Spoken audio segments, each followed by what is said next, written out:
Is the machinery of the federal government being dismantled from the inside out? Or are we finally witnessing a long overdue correction to years of bureaucratic overreach? A massive $1.776 billion fund has just been established by the Department of Justice, specifically designed to compensate Americans who claim they were victims of federal lawfare and political weaponization. Before we continue, if you want to stay on top of everything happening in U.S. politics, hit that subscribe button right now and leave a like. It really helps this channel grow and ensures you don't miss any of our deep dive reports. The backstory here is significant.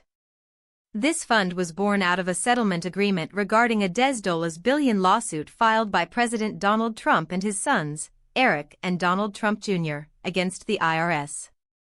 By agreeing to drop their massive legal challenge, the Trump family secured a formal, nationwide process for everyday Americans to seek redress if they believe they were targeted by previous administrations for political reasons.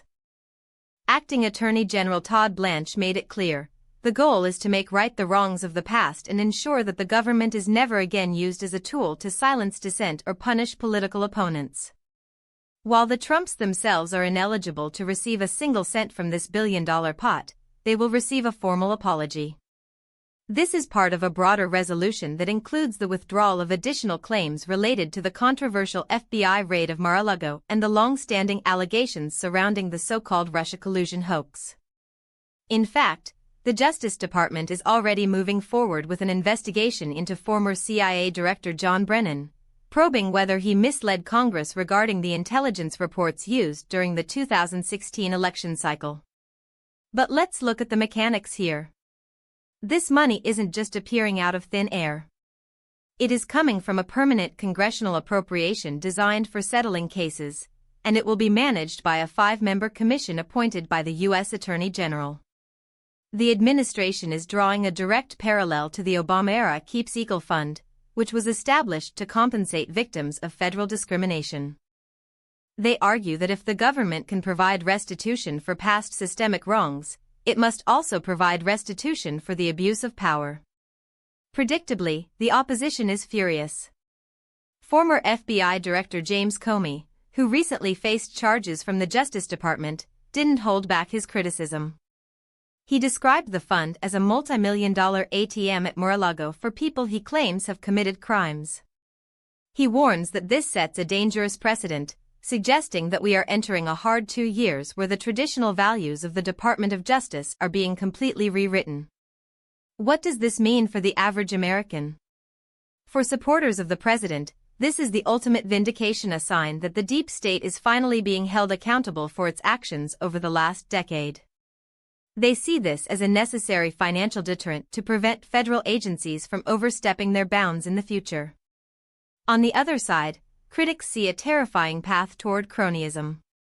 They worry that this fund could be used to reward political allies and create a shield for those who have faced legitimate scrutiny from law enforcement. The program is set to expire on December 15, 2028, and any funds left over must return to the federal treasury.